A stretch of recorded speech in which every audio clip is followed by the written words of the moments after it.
Sejumlah warga tetap nekat menggelar lomba 17-an meski sudah dilarang. Tapi banyak yang berseloroh jika lomba 17-an di era pandemi ini yang paling cocok adalah lomba bertahan hidup.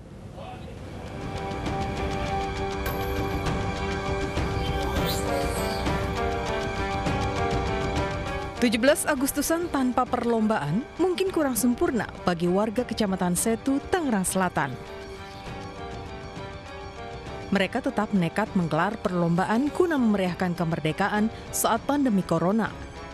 Hal serupa juga ada di Kampung Pulo, Kecamatan Pondok Aren.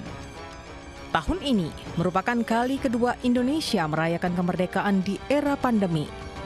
Perayaan tak diisi dengan perlombaan di lingkungan warga. Pandemi membuat banyak warga terpukul dan guyonan bernada sinis pun beredar di media sosial jika lomba 17-an tahun ini adalah lomba bertahan hidup.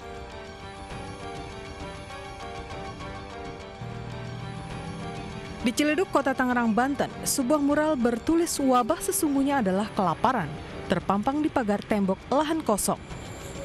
Mural sudah muncul beberapa hari terakhir. Warga sekitar mengaku tidak tahu kapan mural dibuat. Kalau bapak tadi nggak negor dari itu kan saya nggak tahu gitu. Soalnya kalau siang itu orang tura-tura juga ada, biasanya antara tengah malam itu. Saat pidato di sidang tahunan MPR dan sidang bersama DPR dan DPD satu hari sebelum peringatan kemerdekaan 17 Agustus, Presiden Jokowi menegaskan saat ini Indonesia sedang diuji pandemi corona.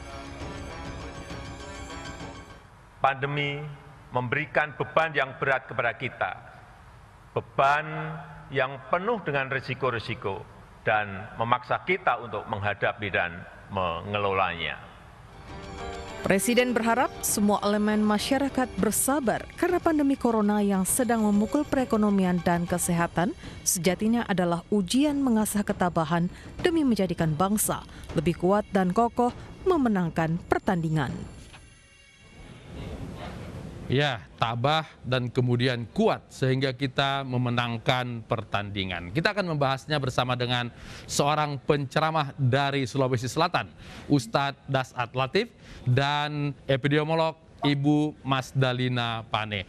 Assalamualaikum Bapak dan Ibu. Waalaikumsalam warahmatullahi wabarakatuh. Iya. Ibu Mas Dalina, saya mohon maaf bukan karena nama kami sama, Latif dan Latif, sehingga saya lebih dulu ke Ustadz Dasat Latif. Tapi saya pengen mendengar Ustadz Dasat ini memaknai kemerdekaan itu seperti apa. Silakan Ustadz. Kemerdekaan dalam arti bebas dari penjajahan untuk saat ini, saya kira kita sudah merdeka. Ya, karena tidak ada satupun bangsa yang menjajah kita. Alhamdulillah. Tapi saat ini kita mengalami jajahan, masalah yang seluruh dunia mengalaminya, yaitu wabah COVID-19 yang namanya sangat cantik tapi sangat mengerikan. Kalau menghadapi penjajahan Belanda dan Jepang dan sejenisnya, ya negara yang nampak, kita bisa bersatu padu melawannya karena dia kelihatan, dilihat gitu. Tapi kalau ini wabah masalahnya, kita tidak tahu dari mana serangannya, maka tentu kita harus meningkatkan semangat yang lebih kuat. Kalau dulu jihadnya melawan Belanda, jihadnya melawan penjajah negara-negara imperialis, nah sekarang jihad kita melawan wabah. Dan percaya negara kita sudah membuktikan awal 1900 waktu itu masih kolonial Belanda menjajah kita, Batavia yang kita kenal dengan Jakarta pernah dilanda wabah kolera waktu itu. Dan solusi pengetahuan pada saat itu, jadi ingat, ini solusinya adalah ilmu pengetahuan. Dan saat itu solusinya adalah vaksin massal. Dan alhamdulillah bangsa Indonesia yang waktu itu belum kita kenal dengan negara Republik Indonesia berhasil mengalahkan wabah dengan vaksin massal. Itulah jihad pada saat itu.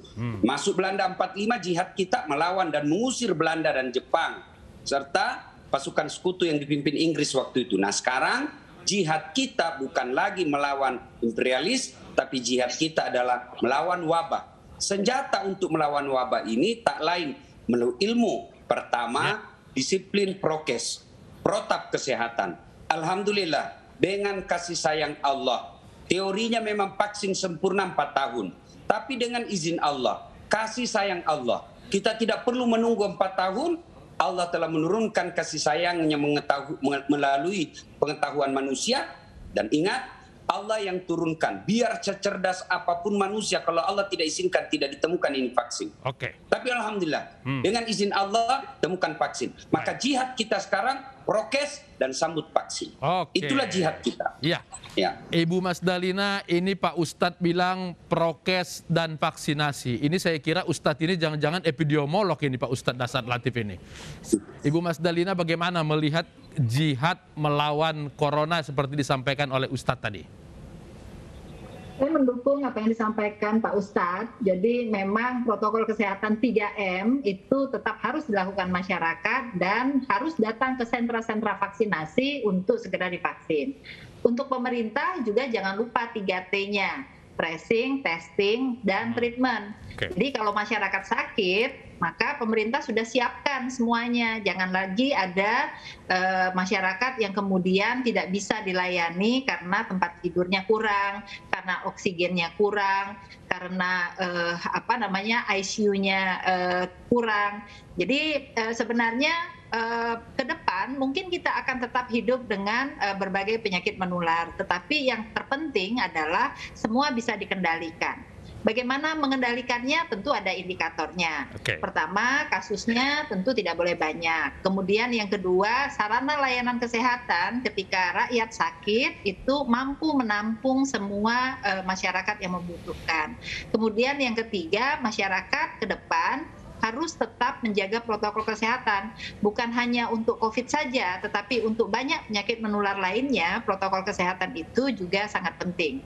Seperti misalnya untuk TBC, kemudian juga untuk influenza, itu juga sangat penting. Ditambah dengan vaksin. Ya. Saya kembali ke Ustadz Dasar. Ustadz Dasar, mungkin Ustadz pernah mendengar orang bercanda, lebih baik saya mati berjihad mencari makan daripada saya mati karena COVID. Artinya ketika tekanan ekonomi begitu berat, orang kemudian sering mengabaikan kesehatan demi mendapatkan kehidupan. Itu bagaimana menyikapi itu, Ustadz? Ya, begini Bang. Tolong tunjukkan saya keputusan pemerintah yang melarang cari nafkah. Gak ada kan?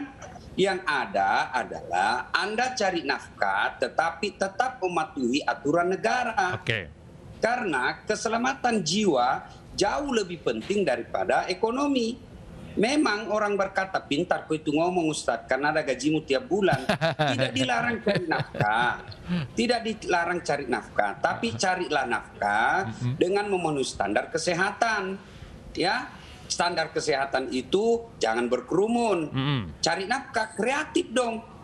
Kalau dianggap mencari nafkah ke pasar itu berbahaya, door to door itu berbahaya, kan ada sekarang namanya jual beli online.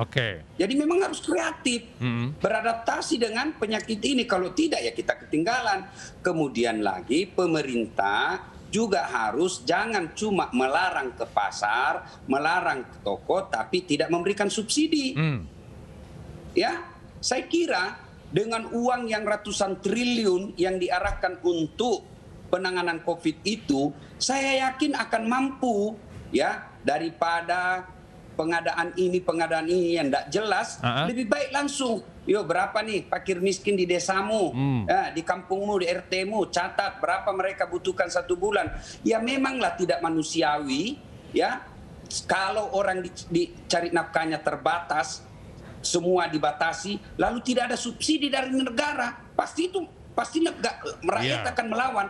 Saya melihat beberapa jamaah yang berkomentar kepada saya, Ustadz, kami ini siap diatur, tapi bikin dong aturan yang tetap, bikin aturan yang masuk akal, jangan aturan dibuat ada yang langgar, dan yang langgar itu penyelenggara negara. Itu yang jadi masalah. Jadi saya bilang sama pejabat-pejabat ketika mereka berketemu dengan mereka, bahwa yang paling susah dari negara sekarang adalah memperoleh kepercayaan dari negara. Seperti kok obat yang tadinya 40.000 kok jadi 400.000 dan itu dijual beli online dan negara tidak intervensi. Mestinya negara hadir bahwa jangan mahal-mahal itu obat. Baik. Kita tahu alat APD yang mestinya hanya $25 dijual $100. Negara harus intervensi di situ. Itu yang disebut supaya negara. Nah, masyarakat juga jangan kau banyak bicara kalau kau tidak mau diatur. Ada COVID, mereka teriak-teriak. Negara harus hadir. Negara harus peduli kepada rakyat. Negara peduli, dibikinkan PPKM, dipelesetkan lagi, pelan-pelan kami mati. Kok minta kok diatur? Diatur kok bilang lagi membunuh. Loh, mau apa? Jadi yang baik, negara hadir, masyarakat juga siap diatur. Itu yang bikin parah masalah kita ini karena cebong sama kampret belum akur. Jadi semua dibawa ke arah sosial, politik semua. Dibawa ke isu politik. Iya betul Bang. Ustadz, tadi PPKM apa? Pelan-pelan kami mati. Ada juga yang pura-pura nggak mau. Saya ke Ibu Mas Dalina. Ibu Mas Dalina, ini kan instrumen pengetatan itu pasti ada tujuannya. Tapi seperti Ustadz bilang tadi, jangan sampai PPKM itu justru pelan-pelan kami mati. Nah, sekarang kita mau membangkitkan ekonomi katanya. Bagaimana menjaga instrumen itu tetap terjaga, tapi ekonomi tetap bisa berjalan?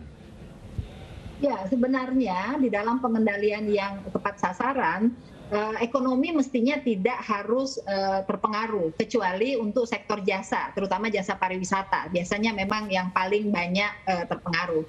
Tetapi untuk perekonomian lain sebenarnya seperti pertanian, saat ini menurut saya malah maju pesat. Mereka-mereka yang kemarin bekerja di sektor pariwisata sudah bisa beralih ke sektor pertanian, kemudian juga perikanan, dan saya pikir itu hal yang baik. Jadi ada hal baik dari pandemi ini yang bisa kita lihat. PPKM sendiri sebenarnya kan sudah mengatur sektor-sektor esensial tetap bisa melakukan pekerjaannya yang esensial begitu ya. Nah, kemudian pasar atau mal saat ini sudah diuji coba dan sudah bisa 50% berjalan. Jadi saya pikir sebenarnya kecuali ketika ada serangan Delta kemarin. Serangan Delta kemarin memang cukup memukul kita, tetapi itu sebenarnya dengan di rumah selama 2 minggu waktu PPKM darurat itu sudah cukup bisa menurunkan. Tinggal menjaga konsistensinya agar terus turun angkanya. Bagaimana menjaga kemudian karena seolah-olah ada euforia bahwa orang sudah vaksinasi, boleh kesana kemari, sudah turun positivity rate, kita boleh bergerak, mobilitas menjadi naik. Menjaganya supaya kemudian tidak bangkit lagi kasus ini seperti apa, Ibu? Ya, kalau pemerintah sebenarnya menjaganya dengan memenuhi seluruh target-target yang sudah ditentukan. Seperti misalnya vaksin. Kalau vaksin sudah ditentukan 1 juta dan 2 juta di bulan Agustus, maka itu harus dikejar. Masyarakat juga saat ini saya pikir sudah banyak sekali antri di sentra-sentra vaksinasi karena kemarin cukup banyak berita baik tentang bahwa vaksinasi itu tidak berbahaya bagi masyarakat. Kalau yang kemarin kan banyak hoax yang menyatakan ada chips, ada segala macam, tapi ternyata tidak. Dan kemudian pemerintah juga sudah membuat aturan bahwa untuk masuk ke berbagai sentra ekonomi juga dibutuhkan sertifikat vaksin.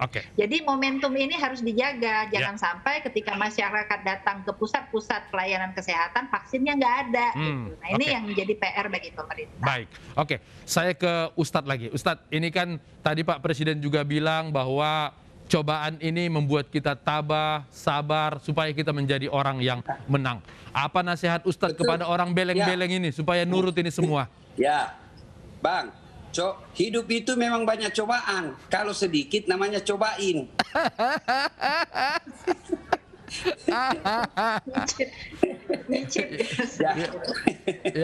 Jadi hidup itu, Allah itu maha adil, memberikan cobaan kepada manusia. Tujuannya apa? Wabah ini Allah hadirkan tujuannya apa? Ahsanu amala. Allah ingin mengambilkan ini sebagai ladang amal berbuat baik. Bagi mereka, tidak semua umat dan zaman diberi wabah seperti ini. Kata Nabi kan, semua perkara umatku ini baik. Kau kena wabah, sakit kau. Kau bersabar, sakitmu menggugurkan dosa-dosamu. Kau sehat, lalu bersyukur, syukurmu menjadi pahala. Semua baik. Kau wafat karena COVID tahun, maka kau matimu mati syahid. Daripada kau pergi bom gereja, bom rumah ibadah. Bukan mati syahid itu, bisa mati kafir, kau mati jahat. Ini orang kena COVID, kalau kau sudah standar kesehatan hidupmu, sudah bervaksin, ternyata kena juga, Allah takdirkan kau mati karena wabah, itu mendapat pahala syahid matinya. Seperti pahala syahid. Jadi sabar dan yakin, la yukallifullahu nafsan illa wus'aha. Allah tidak membebankan suatu beban kepada suatu kaum kecuali kaum itu pasti mampu memikulnya. Wa man yusri yusra, bersama dengan kesusahan Allah sertakan lebih banyak lagi kemudahan. Oke. Ustadz, Ibu Mas Dalina, terima kasih. Nanti kita ke Makassar, kita cobain itu coto Makassar ya. Assalamualaikum. Amin. Terima kasih. Waalaikumsalam. Ditemukan jasad wanita penuh luka di kebun jagung di Sumbawa, Nusa Tenggara Barat dengan kondisi penuh luka. Kami segera kembali.